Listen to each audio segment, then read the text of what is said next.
Journée spéciale Ski Hit, l'événement des innovations et des talents depuis le Vélodrome de Saint-Quentin en Yvelines. Saint-Quentin en Yvelines, c'est environ 17 000 entreprises. On est aujourd'hui, et encore une fois, au Ski Hit. C'est le salon où toutes les entreprises peuvent se rencontrer. Et parmi les intervenants qu'il y a aujourd'hui, il y a également des personnes qui peuvent les accompagner, des institutions qui peuvent les accompagner. On est aujourd'hui avec Karim Bentami. Vous faites partie de la CCI, vous êtes responsable des réseaux d'entreprises à la Chambre de commerce et d'industrie. Alors qu'est-ce que la CCI? Quelles sont ses missions? Alors, bonjour. Les missions de la CCI, en fait, on peut les résumer en quatre axes, globalement.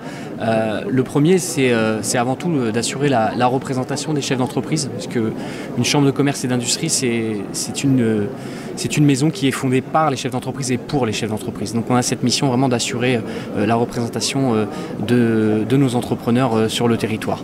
La deuxième mission, c'est une mission dite consultative, où on va être en mesure finalement de fournir des études économiques à destination des territoires. On a une connaissance vraiment du territoire, des territoires économiques, et on est en mesure effectivement d'accompagner sur des études de faisabilité, par exemple, d'implantation. Donc une vraie mission au niveau des études économiques. La troisième, c'est la formation et l'apprentissage.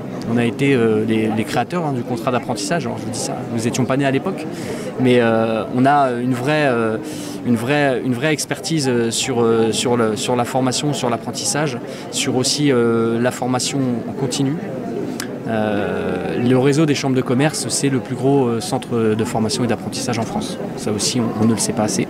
Et enfin, le dernier pilier, c'est celui qui m'emploie moi, c'est l'accompagnement des entreprises. Voilà. Alors justement, on va parler un petit peu de l'accompagnement. Avant ça, finalement, vous vous mettez parfois en tant que porte-parole de tous les entrepreneurs d'Île-de-France, des Yvelines, etc., de tous les départements de la région Île-de-France. Pourquoi c'est important justement parfois d'avoir un porte-parole? On l'a vu encore plus, on va dire, avec les différentes crises.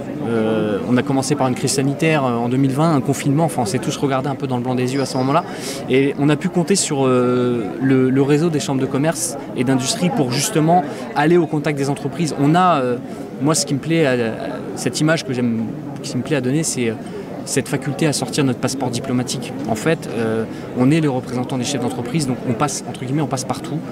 On est en mesure de parler à des mono-entreprises, à des auto-entrepreneurs, à des grands comptes à l'international, à des institutions publiques, etc., etc.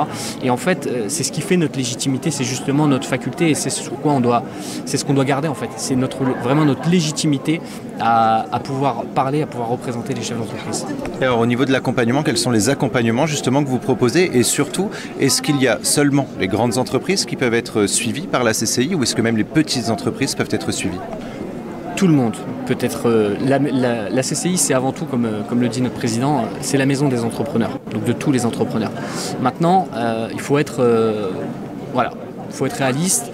Globalement, les entreprises qui sollicitent la CCI en matière d'accompagnement sont plus des TPE, PME, voire des ETI. Pourquoi? Parce qu'en général, quand on commence à être une grosse structure, on arrive à se staffer en interne pour avoir un DRH, un DSI, un directeur du patrimoine, etc. Et en fait, le rôle de la CCI, c'est d'accompagner à toute maturité d'entreprise, vraiment de l'état du projet, de l'idée, jusqu'à le développement à l'international de l'entreprise. Et ça passe par des étapes clés comme la sécurisation financière du projet, l'accompagnement à l'entrepreneuriat, créer son emploi aussi. On répond aussi à des problématiques d'emploi, parce qu'à défaut de trouver un emploi, on peut aussi se le créer. Donc on est là aussi pour accompagner sur toutes ces étapes cruciales de l'entrepreneuriat. Et puis après, on va travailler avec les entrepreneurs sur les grandes phases clés en fait de l'entreprise, que ce soit de la RH, du numérique, en intégrant les enjeux d'aujourd'hui, le développement durable, etc. Donc on va être en mesure d'avoir des pôles d'expertise en fonction de cœur d'activité. Nous, on recrute que des experts en fait qui sont spécialisés sur des approches, sur des filières, pour être en mesure de finalement d'avoir un discours accessible, parce que c'est compliqué de parler transition écologique à un entrepreneur qui ne sait même pas s'il va se payer à la fin du mois. Donc on est là pour démocratiser, donc c'est vraiment de la sensibilisation, de l'information, et après de l'accompagnement, de la montée en compétences. Donc tout porteur de projet, tout entrepreneur plus des petits, parce qu'en général les gros ils ont moins besoin de nous, en tout cas sur l'aspect accompagnement. Par contre on travaille avec eux sur d'autres sujets, notamment la mise en réseau, parce que ces gros mastodontes ils ont besoin aussi de savoir qui sont les petites entreprises qui sont autour d'eux, parce qu'elles sont demandeurs de travailler ensemble. Et on est finalement au final une sorte d'instrument RSE, d'instrument qui facilite l'ancrage dans le territoire pour toutes les entreprises. Et c'est ce qui légitimise notre présence ici. Et alors, dernière petite question, et pas des moindres, c'est par rapport aux Jeux Olympiques et Paralympiques 2024. Quel sera votre rôle justement pendant ces JOP? Est-ce que vous allez notamment être dans l'accompagnement, dans l'aide et le soutien aux entreprises qui veulent justement être valorisées pendant ces JOP? Clairement. Alors,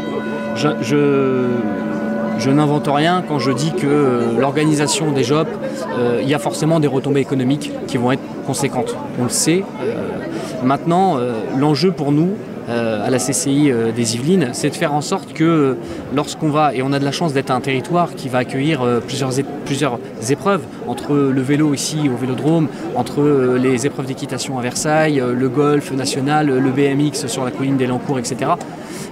Donc on va être, le VTT pardon, le BMX c'est ici aussi, mais on va être en mesure finalement de renforcer les liens entre les gros organisateurs de ces événements et les petites entreprises du territoire. Parce que ce qu'on veut nous, c'est que les retombées économiques, elles profitent avant tout à ceux qui sont là. Voilà. Et je rappelle notamment, encore une fois, je l'ai dit au début d'émission, que Saint-Quentin-en-Yvelines, c'est environ 17 000 entreprises qui peuvent être justement ou qui sont déjà accompagnées par la CCI. Merci beaucoup d'avoir répondu à nos questions et on se retrouve bientôt pour une nouvelle émission sur le salon Ski Hit. Retrouvez Ski Hit sur le site sqy-it.fr et cette émission en podcast sur radiosensation.fr.